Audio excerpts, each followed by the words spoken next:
অসমবাসী ৰাইজৰ হৈ মই ভাৰতৰ মাননীয় প্ৰধানমন্ত্ৰী নৰেন্দ্ৰ মোদী ডাঙৰীয়াক এই ঐতিহাসিক জেৰেঙা পথাৰলৈ উষ্ণ আদৰণি জনাইছো। 600 বছৰৰ ৰাজত্বৰে অসমৰ বুকুত সোণালী ইতিহাস ৰচা আহোম স্বৰ্গদেউসকলে শিৱসাগৰত ৰাজধানী স্থাপন কৰিছিল। এই শিৱসাগৰৰ পৰাই অৰুণোদয়ৰ জৰিয়তে অসমৰ ভাষা সাহিত্যই এক নতুন গৌৰৱৰ দিগন্তলৈ আগুৱাই গৈছিল।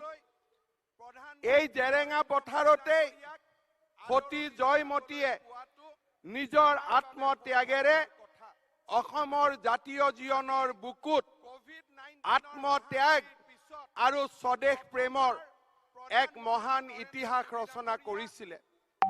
এনে এক ঐতিহাসিক স্থানলৈ প্ৰধানমন্ত্ৰী নৰেন্দ্ৰ মোদী ডাঙৰীয়াক আদৰণি জনাবলৈ পোৱাটো আমাৰ বাবে সৌভাগ্যৰ কথা। আজি কোভিড-19 মহামাৰীৰ পিছত প্ৰথমবাৰ প্ৰধানমন্ত্ৰী নৰেন্দ্ৰ মোদী ডাঙৰীয়া অসম ভ্ৰমণলৈ আহিছে। আজিৰ এই মুহূৰ্তত প্ৰধানমন্ত্ৰী নৰেন্দ্ৰ মোদী ডাঙৰীয়াক আমি উষ্ণ অভিনন্দন জনাব খুজিছো যে আমেৰিকা ইংলেণ্ডৰ দৰে ডাঙৰ ডাঙৰ ৰাষ্ট্ৰসমূহৰ লগত একেলগে থিয় হৈ প্ৰধানমন্ত্ৰী মোদী ডাঙৰীয়াৰ নেতৃত্বত আজি আমি কোভিডৰ ভেকচিন আৱিষ্কাৰ কৰিব পাৰিছো আৰু ৰাইজক কোভিড ভেকচিন আমি দিব পাৰিছো। মই অসমবাসী ৰাইজৰ হৈ প্ৰধানমন্ত্ৰী নৰেন্দ্ৰ মোদী ডাঙৰীয়াক আত্মনিৰ্ভৰশীল ভাৰতৰ যি সোণালী ইতিহাস তেখেতে ৰচনা কৰিলে তাৰ বাবে তেখেতক মই ধন্যবাদ জনাইছো। আজিৰ এই মুহূৰ্তত মই আপোনালোকক জনাব খোজো যে যোৱা কোভিড-19 মহামাৰীৰ সময়ত প্ৰতিটো পলে পলে মুহূৰ্তে মুহূৰ্তে প্ৰধানমন্ত্ৰী মোদী ডাঙৰীয়াই অসমবাসীৰ খবৰ লৈছিলে। অসমবাসী ৰাইজৰ 2 কোটি 23 লাখ লোকক এপ্ৰিল মাহৰ পৰা নৱেম্বৰলৈ তেখেতে বিনামূলীয়াকৈ আমাক চাউলৰ যোগান ধৰিছিলে। প্ৰধানমন্ত্ৰী নৰেন্দ্ৰ মোদী ডাঙৰীয়াই তেখেতে জনধন একাউণ্টত মহিলাসকলৰ বাবে সেই সময়ত জনধন একাউণ্টত নগদ টকা জমা দিছিলে।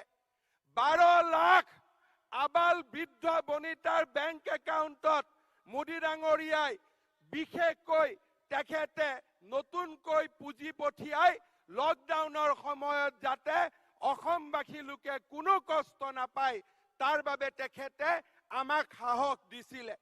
প্ৰধানমন্ত্ৰী PM কেয়াৰৰ পৰা 960টা ভেন্টিলেটৰ আমাক সেই সময়ত যোগান ধৰিছিলে। 1300টা অক্সিজেন কনচেন্ট্ৰেটৰ আমাক দিছিলে আৰু অসমত কোভিড চিকিৎসাৰ বাবে ICU স্থাপনৰ বাবে 180 কোটি টকা প্ৰধানমন্ত্ৰী নৰেন্দ্ৰ মোদী ডাঙৰীয়াই অসমবাসী ৰাইজক আগুৱাইছিলে। মই ৰাইজক অনুৰোধ কৰিম যে মোদী ডাঙৰীয়াৰ যদি সাহস নহলহেঁতেন, মোদী ডাঙৰীয়াৰ যদি প্ৰেৰণা নহলহেঁতেন, অসমত আমি কোভিড মহামাৰীৰ বিৰুদ্ধে এই ধৰণে আমি সংগ্ৰাম কৰিব নোৱাৰিলোহেঁতেন। আজি তেখেতে কোভিডৰ পিছত প্ৰথমবাৰ এই অসম মাতৃৰ ভূমিলৈ আহিছে। মই আপোনালোকক আহ্বান জনাম সকলোৱে নিজৰ স্থানত থিয় হৈ হাত চাপৰিৰে প্ৰধানমন্ত্ৰী মোদী ডাঙৰীয়াক আপোনালোকে নিজৰ কৃতজ্ঞতা জনাব, অসমবাসী ৰাইজৰ কৃতজ্ঞতা জনাব। এয়া আমাৰ বুকুৰ কৃতজ্ঞতা, এয়া প্ৰতিজন অসমবাসী ৰাইজৰ কৃতজ্ঞতা। আৰু প্ৰধানমন্ত্ৰী ডাঙৰীয়া আপুনি কোভিড-19 সময়ত আমাক যি ধৰণে সহায় কৰিলে আমি কেতিয়াও আপোনাক পাহৰিব নোৱাৰিম। এই ঐতিহাসিক জেৰেঙা পথাৰত আপুনি আহিছে। এই জেৰেঙা পথাৰতে সতী জয়মতীয়ে এদিন স্বদেশ প্ৰেমেৰে নিজৰ ইতিহাস ৰচনা কৰিছিলে। আজি এই মুহূৰ্তত অসমৰ জনগণে আকৌ এক নতুন প্ৰত্যাহ্বানৰ সন্মুখীন হৈছে। আজি আমাৰ ওপৰত আকৌ এবাৰ ৰাজনৈতিক আক্ৰমণ চলিছে আমাৰ জাতিসত্তাৰ ওপৰত। এই জেৰেঙা পথাৰত থিয় হৈ আমি এবাৰ সংকল্প লৈছো, এই অসমৰ মাটিত আমি ভাৰতৰ গৌৰৱ আৰু অসমীয়াৰ বিজয় ধ্বজা সদায় উৰুৱাই ৰাখিম আৰু আমি আমাৰ শত্ৰুসকলক পৰাস্ত কৰিম। পুনৰ এবাৰ মোদী ডাঙৰীয়াক এই পবিত্ৰ ভূমিলৈ আদৰণি জনাইছো আৰু শিৱসাগৰৰ ৰাইজক আমি ক'ব খুজিছো যে এই জেৰেঙা পথাৰত আমি সতী জয়মতীৰ 100 বিঘা মাটিৰে এটা সম্পূৰ্ণ স্মাৰক নিৰ্মাণৰ প্ৰতিশ্ৰুতি এই পবিত্ৰ সভাতে আজি আমি মোদী ডাঙৰীয়াৰ সন্মুখতে অসমবাসী ৰাইজক দিছো। বহুত বহুত ধন্যবাদ। জয় হিন্দ, জয় আই অসম। माननीय मंत्री महोदय आमी धन्यवाद ज्ञापन करिलो। अब हम असम के माननीय मुख्यमंत्री श्री सर्बानंद सोनोवाल जी से निवेदन करते हैं कि आज के इस ऐतिहासिक अवसर पर अपने मूल्यवान विचार व्यक्त करें।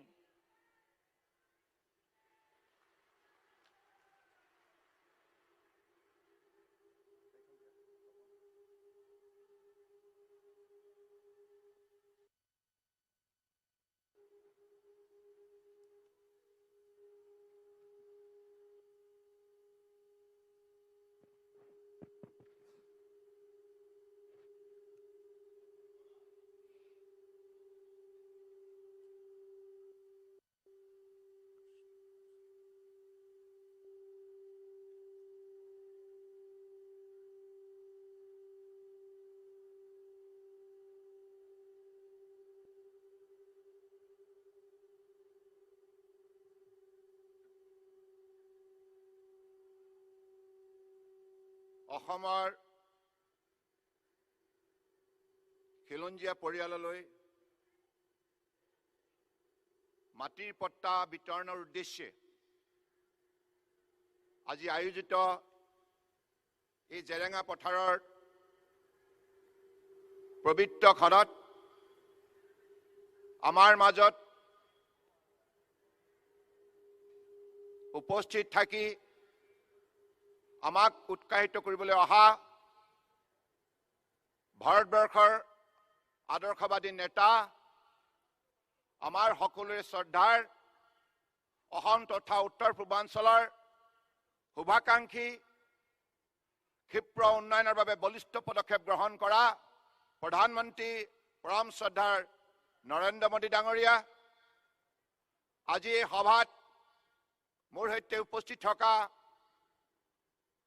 অসম চৰকাৰৰ মোৰ সতীৰ্থ মন্ত্ৰী ডক্টৰ হিমন্ত বিশ্ব শৰ্মা ডাঙৰীয়া, লগতে অন্যান্য মন্ত্ৰীসভাৰ সদস্যসকল, ভাৰতীয় জনতা পাৰ্টিৰ আমাৰ সভাপতি হাউচপেডৰ অধ্যক্ষ পৰম শ্ৰদ্ধাৰ ৰঞ্জিত কুমাৰ দাস ডাঙৰীয়া,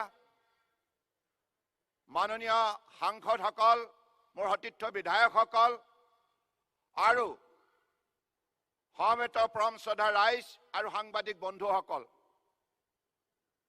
জয় জয়তে। আজি এই শুভক্ষণত সমবেত হোৱা আপোনালোক সকলোৰে প্ৰতি মই মোৰ আন্তৰিক শ্ৰদ্ধা জ্ঞাপন কৰিছোঁ আৰু মাননীয় প্ৰধানমন্ত্ৰী ডাঙৰীয়াক অসমৰ বৰাক ব্ৰহ্মপুত্ৰ পাহাৰ ভৈয়ামৰ সমূহ ৰাইজৰ তৰফৰ পৰা আন্তৰিক স্বাগতম জনাইছোঁ।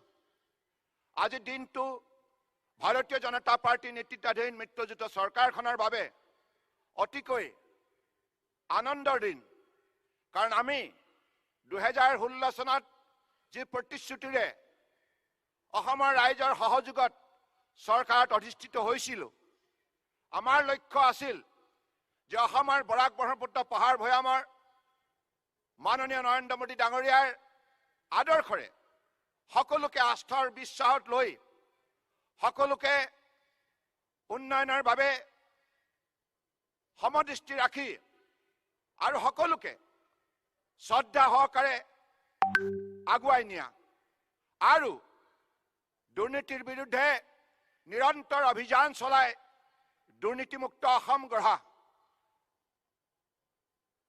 অসমত স্থায়ী শান্তি প্ৰতিষ্ঠাৰ বাবে সন্ত্ৰাসবাদ মুক্ত অসম গঢ়ি তোলা আৰু অসমৰ প্ৰাকৃতিক বাতাবৰণ সুৰক্ষিত কৰাৰ বাবে সেউজীয়া বাতাবৰণ সুৰক্ষিত কৰাৰ বাবে প্ৰদূষণ মুক্ত অসম গঢ়ি তোলা আৰু ভাৰত বাংলা সীমান্ত সিল কৰি অনুপ্ৰৱেশ সম্পূৰ্ণৰূপে বন্ধ কৰি বিদেশী মুক্ত অসম গঢ়ি তোলা আৰু এখন সকলোকে আস্থাৰ বিশ্বাসত লৈ কঠোৰ পৰিশ্ৰমৰ দ্বাৰা বিকশিত অসম নিৰ্মাণ কৰা সেই লক্ষ্যৰে আমি আমাৰ সাহন যাত্ৰা আৰম্ভ কৰিছিলোঁ আৰু আমাৰ যাত্ৰা কালত যোৱা 4.5 বছৰত আমি দেখিলোঁ অসমৰ ৰাইজে সকলো জাতি জনগোষ্ঠী ভাষা ভাষী ধৰ্মাৱলী লোকে এইখন চৰকাৰক আন্তৰিকতাৰে সহযোগিতা আগবঢ়োৱাৰ ফলত আমি যোৱা 4.5 বছৰত সফলতাৰে কেন্দ্ৰীয় ৰাজ্য চৰকাৰৰ বিভিন্ন আঁচনি অসমৰ জনগণৰ সৰ্বাংগীন উন্নয়নৰ স্বাৰ্থত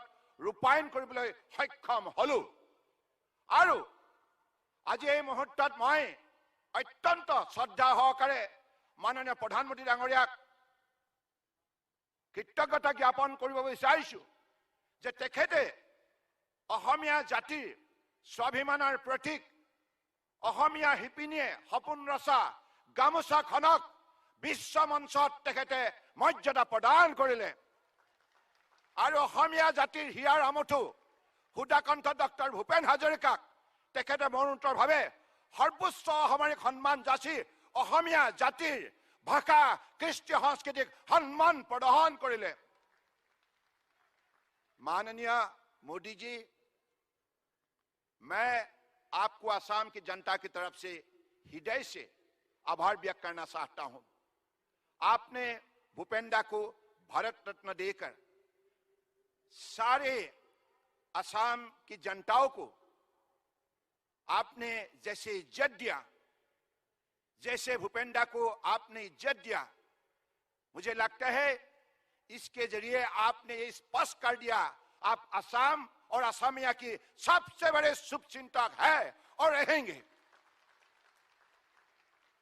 और आज असम के जो विकास हो रहा है उत्तर पूर्व प्रदेश की जो विकास हो रहा है इसके पीछे आपका आशीर्वाद और सहयोग है आपने असम और उत्तर पूर्व को हौसला और हिम्मत दिया साहस दिया सहयोग दिया जिसके वजह से आज हमने अपना पहचान देश के अंदर बनाने में सफल हुए आप ऐसे ही हमेशा हमारा शुभचिंतक बने रहे मार्गदर्शक बने रहे यही हमारा अपेक्षा है आपसे मैं आज ये सभात समवेत हुआ परम श्रद्धा राइजলৈ বিশেষভাৱে ধন্যবাদ জনাইছো আৰু সাংবাদিক বন্ধুসকলকো ধন্যবাদ জনাইছো কাৰণ আপোনালোকে যোৱা 4.5 বছৰত বিজেপি চৰকাৰে যিবিলাক পদক্ষেপ গ্ৰহণ কৰিলে প্ৰতিটো পদক্ষেপক আপোনালোকে সঁহাৰি জনালে আৰু সাংবাদিক বন্ধুসকলেও গঠনমূলক সমালোচনাৰ যোগেদি এইখন চৰকাৰক ৰাইজৰ প্ৰতি অধিক দায়িত্বশীল হৈ দায়িত্ব সহকাৰে দায়বদ্ধতাৰে কাম কৰাৰ বাবে আপোনালোকে অনুপ্ৰেৰণা জনালে সেইভাবে মই বিশ্বাস ৰাখিছো যে আগন্তুক দিনত নিশ্চিতভাৱে অসমৰ ৰাইজ সকলো যাতে মান সন্মান স্বাভিমান লৈ জীয়াই থাকিব পাৰে আৰু অসমীয়া খিলঞ্জীয়া ভূমিপুত্ৰৰ অতদিন মনত ভয় আছিল যে আমাৰ মাটি আমাৰ অধিকাৰ সাব্যস্ত হ'বনে নাই এই প্ৰশ্নই অসমীয়া খিলঞ্জীয়া ভূমিপুত্ৰক খুলি খুলি খাইছিল সদায় অনিশ্চয়তাৰ মাজত ৰাখিছিল গতিকে সেই অনিশ্চয়তাক দূৰ কৰি নিশ্চয়তা প্ৰদান কৰাৰ বাবে আজি খিলঞ্জীয়া ভূমিপুত্ৰৰ হাতত মাটিৰ পট্টা তুলি দিয়া হ'ব আৰু বিজেপি চৰকাৰে অসমীয়া জাতিৰ মাটি ভেটি কৃষ্টি সংস্কৃতি ভাষা সাহিত্য ঐতিহ্য গৌৰৱ ৰক্ষা কৰাৰ বাবে যি বলিষ্ঠতাৰ পদক্ষেপ গ্ৰহণ কৰি আহিছে ইয়াৰ ফলশ্ৰুতিত আজি অসমীয়া খিলঞ্জীয়া ভূমিপুত্ৰ জনজাতীয় হওক অনুসূচিত জাতীয় হওক অন্যান্য পিছপৰা সম্প্ৰদায় হওক বিভিন্ন ভাষা ভাষীয়ে হওক সকলো আজি অসমৰ বুকুত সুৰক্ষিত মই অত্যন্ত আনন্দিত যে আজি এই মুহূৰ্তত বৰাক ব্ৰহ্মপুত্ৰ পাহাৰ ভৈয়াম বৃহত্তৰ অসমীয়া সমাজখনে মিলাপ্ৰীতিৰে অসমৰ বুকুত শান্তি প্ৰতিষ্ঠা কৰাৰ ক্ষেত্ৰত উল্লেখযোগ্য অৱদান আগবঢ়াইছে। আৰু এইখন অসম আৰু এতিয়া আৰু পেছলৈ নাচায় স্বৰ্গদেউ চাওলুং চুকাফাৰ আদৰ্শৰে এখন বৰ অসম শক্তিশালী ৰূপত গঢ় দিয়াৰ নিমিত্তে আমি বলিষ্ঠ পদক্ষেপ গ্ৰহণ কৰাৰ ফলত আজি অসমৰ খিলঞ্জীয়া ভূমিপুত্ৰ সকলো সুৰক্ষিত আৰু আগন্তুক দিনত প্ৰতিটো জনগোষ্ঠীক আমি উন্নয়নৰ দিশত দৃঢ়তাৰে আগুৱাই নিয়াৰ আমাৰ মূল সংকল্প। গতিকে আজি এই মুহূৰ্তত মই বিশ্বাস ৰাখিছোঁ এই পবিত্ৰ জেৰেঙা পথাৰ সতী জয়মতীলৈ মই কোটি কোটি প্ৰণাম। সেইগৰাকী মহান সতীয়ে আমাক আদৰ্শ দেখুৱালে আৰু মহিলা জাতিৰ সবলীকৰণৰ সন্দৰ্ভত এটা শক্তিশালী ইতিহাসৰ পাতত চেতনা প্ৰদান কৰিলে। গতিকে মই বিশ্বাস ৰাখিছোঁ সেই শক্তিলৈ একবিংশ শতিকাত আগন্তুক দিনত আমি বৃহত্তৰ অসমীয়া জাতিয়ে বিশ্বজয় কৰাৰ বাবে অগ্ৰসৰ হ'ব লাগিব আৰু আমি পাৰিম, নোৱাৰাৰ কোনো কথাই নাই।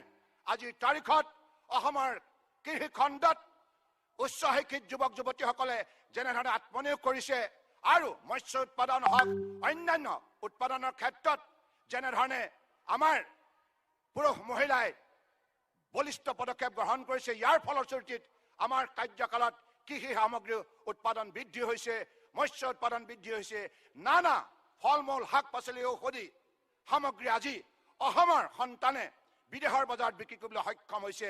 এনেধৰণে অসমৰ বুকুলৈ সুখ্যাতি আজি কঢ়িয়াই আনিবলৈ আমাৰ অসমৰ ৰাইজ সক্ষম হৈছে। গতিকে সেইবাবে মই বিশ্বাস ৰাখিছোঁ আগন্তুক দিনত আমি সকলোৱে মাননীয় প্ৰধানমন্ত্ৰী নৰেন্দ্ৰ মোদী ডাঙৰীয়াৰ বলিষ্ঠ নেতৃত্বত আমি ভাৰতবৰ্ষক বিশ্ব শ্ৰেষ্ঠ ৰাষ্ট্ৰ হিচাপে গঢ় দিব লাগিব, বিশ্বগুৰু হিচাপে প্ৰতিষ্ঠা কৰিব লাগিব। আৰু সেইবাবে আমি সকলোৱে কৰ্ম সংস্কৃতিৰ যোগেদি মানৱীয় প্ৰমূল্যবোধ অটুট ৰাখি আমাৰ এইখন অসমত আমি স্থায়ী শান্তি প্ৰতিষ্ঠা কৰি কৰ্ম সংস্কৃতি বৃদ্ধি কৰি আমি আমাৰ ভৱিষ্যত শক্তিশালী পথ গঢ় দিব লাগিব আৰু আমি আমাৰ শ্ৰেষ্ঠতা প্ৰমাণ কৰিব লাগিব। মই ভাবোঁ এই লক্ষ্যৰে উঠি অহা যুৱক যুৱতীসকলৰ সংকল্প লৈ তেখেতসকলক কৰ্মপথাৰত দৃঢ়তাৰে অগ্ৰসৰ হওক তাকেই কামনা কৰি সদৌ শেষত আজিৰ এই সভাত শিৱসাগৰ ৰাইজে লগতে চুবুৰীয়া বিভিন্ন জিলাৰ ৰাইজে যিখিনি উদ্যোগ লৈছে মই তেখেতসকলক ধন্যবাদ জনাইছোঁ।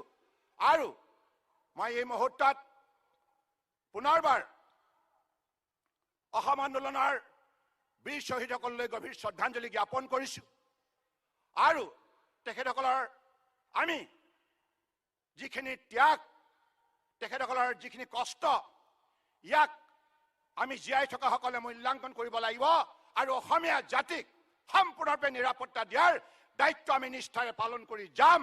আৰু এই কাম যোৱা 4.5 বছৰ যেনেধৰণে কৰিছোঁ আপোনালোকে নিশ্চয় বুজি পাইছে যে বিজেপি চৰকাৰেহে অসমৰ পৰা বিদেশী খেদিব পাৰে, বিজেপি চৰকাৰেহে অসমীয়া জাতিক সম্পূৰ্ণৰূপে নিৰাপত্তা নিশ্চিত কৰিব পাৰে।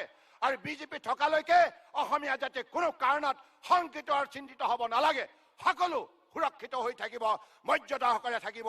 অসমত বসবাস কৰা বৃহত্তৰ অসমীয়া জাতিৰ অসমীয়া, মাৰোৱাৰী, বিহাৰী, বঙালী, পাঞ্জাবী, নেপালী, হিন্দু, মুছলমান, খ্ৰীষ্টান, বুদ্ধিষ্ট, জৈন, শিখ আৰু বিভিন্ন জনজাতি সম্প্ৰদায়, অনুসূচিত জাতি সম্প্ৰদায়, অন্যান্য পিছপৰা সম্প্ৰদায়ৰ লগতে বিভিন্ন জাতি জনগোষ্ঠী আমি সকলোৱে মিলা প্ৰীতিৰে এইখন বৰ অসম স্বৰ্গদেউ চাওলুং চুকাফাই ভবাৰ দৰে আমি শক্তিশালী ৰূপত একবিংশ শতিকাত প্ৰতিষ্ঠা কৰিম।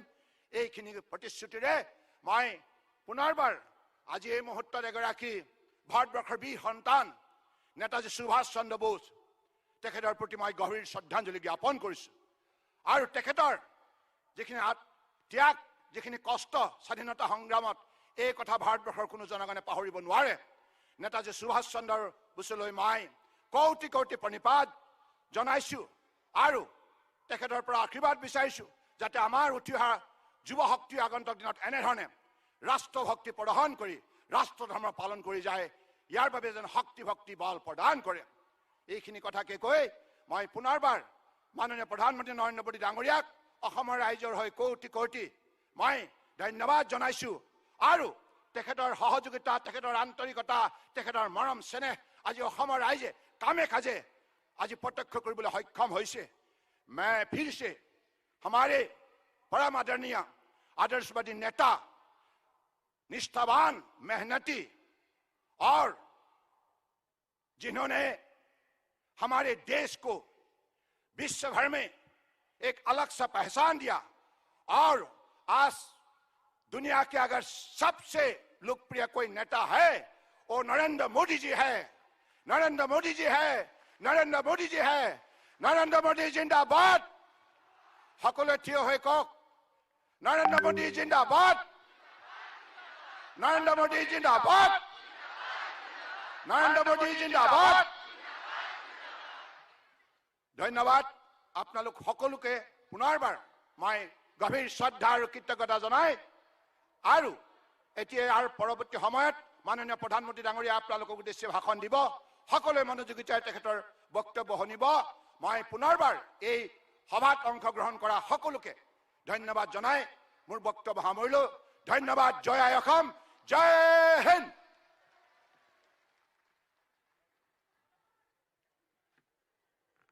অসমৰ माननीय मुख्यमंत्री महोदय आमी धन्यवाद ज्ञापन करिलो। अब वो क्षण आ गया है जिसका हम सभी को बेसब्री से इंतजार था, जिनका इस जमीन पर पहले हक है, जो इस भूभाग पर सदियों से रह रहे हैं, जिन्होंने इस धरती से सोना उपजाया है, इसे समृद्ध किया है। उन्हें आज उनका अधिकार मिल रहा है, भूमि का अधिकार, जनता का सशक्तिकरण। अब हम तहे दिल से माननीय प्रधानमंत्री जी का धन्यवाद करते हैं और उनसे निवेदन करते हैं कि वे अपने कर कमलों द्वारा आनुष्ठानिक रूप से 10 लाभार्थियों को भूमि पट्टा प्रदान करें। मंचले आमंत्रण जनाइछु श्री ब्रजेन मरान डांगरियाक, तिनसुकिया।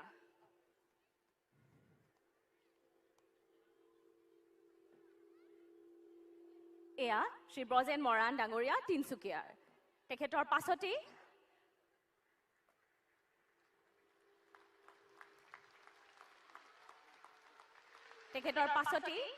শ্ৰী ৰত্নকান্তি সোণোৱাল, টিংখং।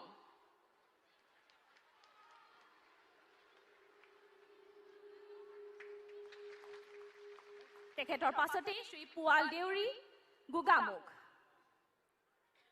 তেখেতৰ পাছতে শ্ৰী নীলমণি পায়েং,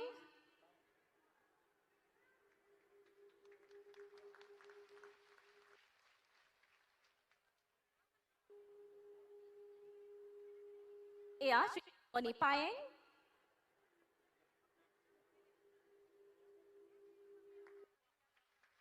শ্ৰী দেৱকুমাৰ সোণাৰী, শ্ৰী দেৱকুমাৰ। শ্ৰী দেৱকুমাৰ ডাঙৰীয়াৰ পাছতে শ্ৰীমতী ঋতুমণি গগৈ, মাহমৰা। শ্ৰীমতী ঋতুমণি গগৈ। তেখেতৰ পাছতে মহম্মদ ইনামুল হাজৰিকা, নাজিৰা। মহম্মদ ইনামুল হাজৰিকা, নাজিৰা। তেখেতৰ পাছতে শ্ৰীমতী চম্পা চৰকাৰ, শিৱসাগৰ। শ্ৰীমতী চম্পা চৰকাৰৰ পাছতে শ্ৰী বলিন শইকীয়া, যোৰহাট।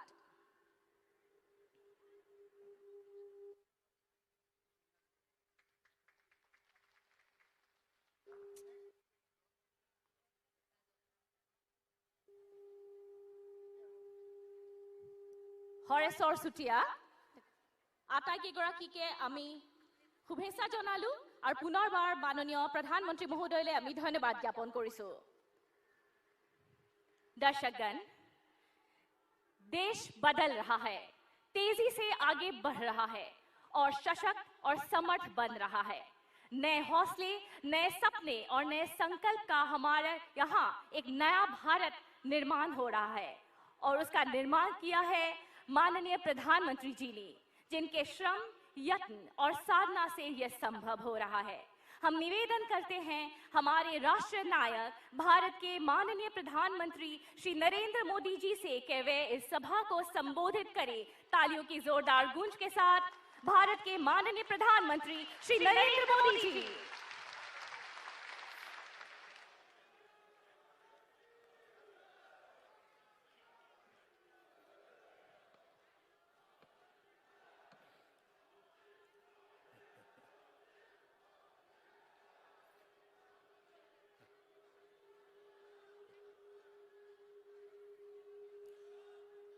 भारत माता की, भारत माता की, भारत माता की। असम के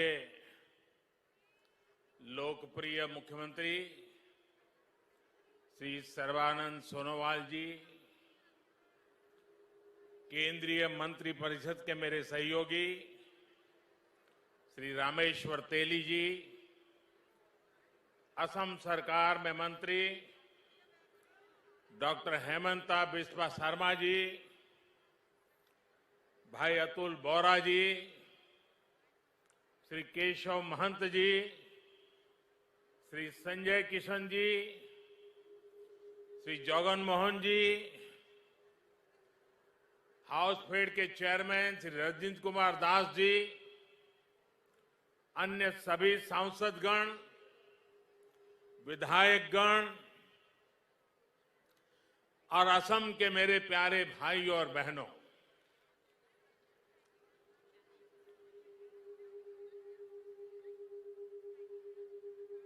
ये जरा माइक ठीक करिए भाई, बीच बीच में आवाज आ रही है।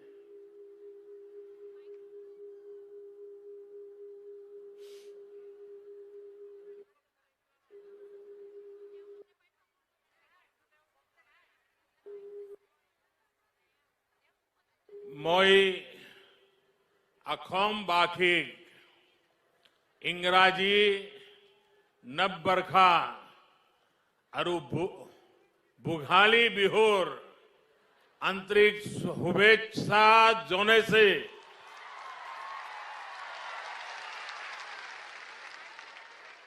अही बालोगिया दिनबुर होकेलुरे बाबे हक अरो हमरी धीरे पूर्णा हक।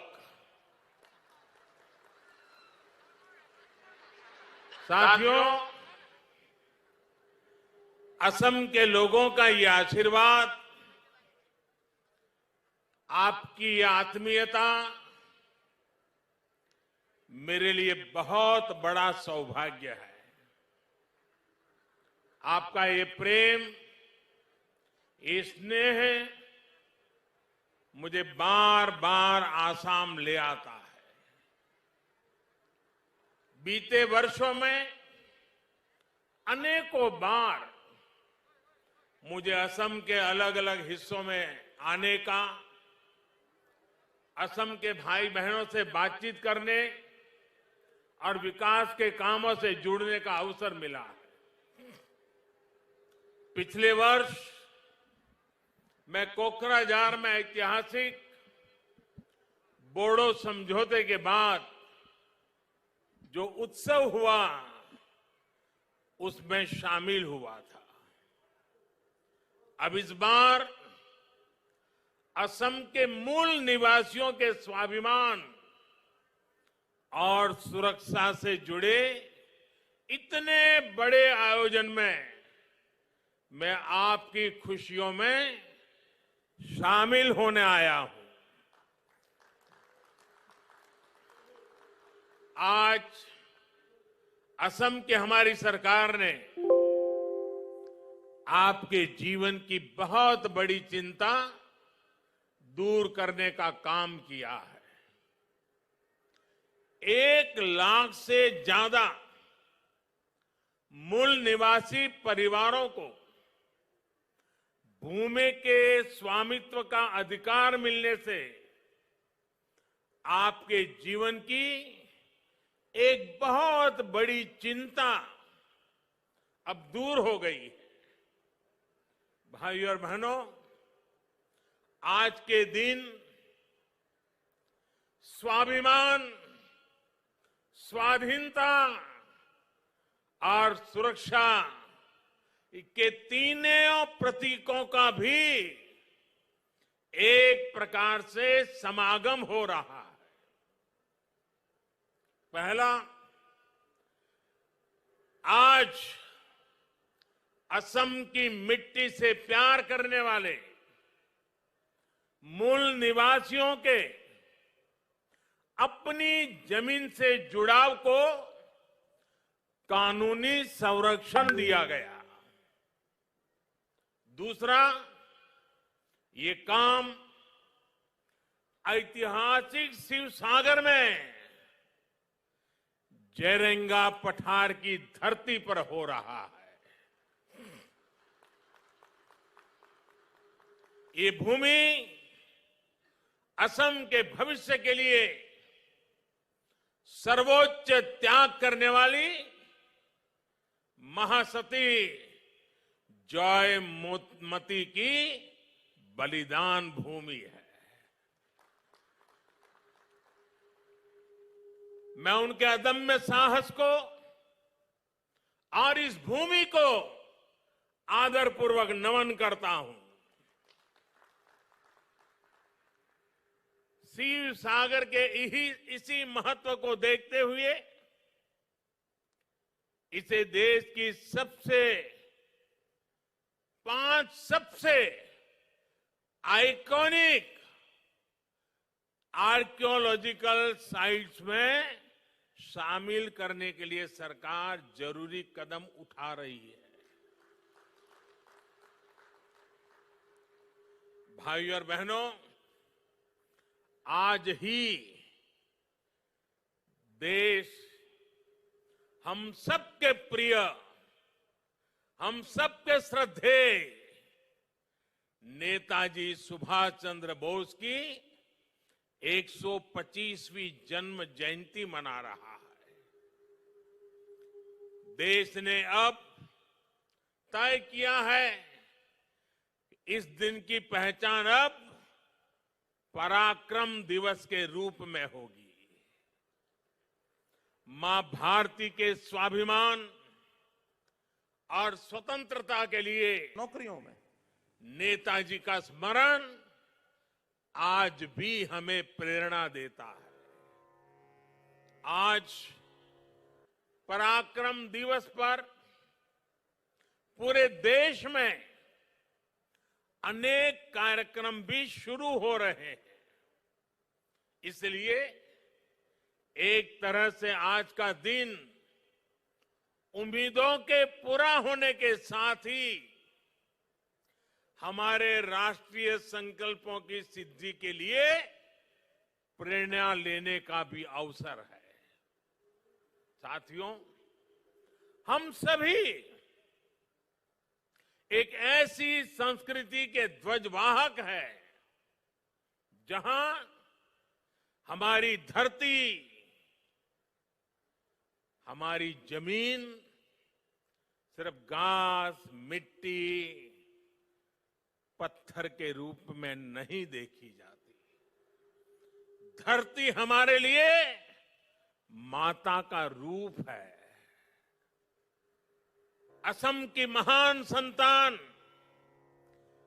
भारत रत्न भूपेन हजारिका ने कहा था, किसी भी चेहरे पर मुझे तनाव ओ मोर धरित्री आई, और तनाव मुक्त ओ मोर धरित्री आई, सबसे बड़ा एक चोरो नोटे डीबा थाई।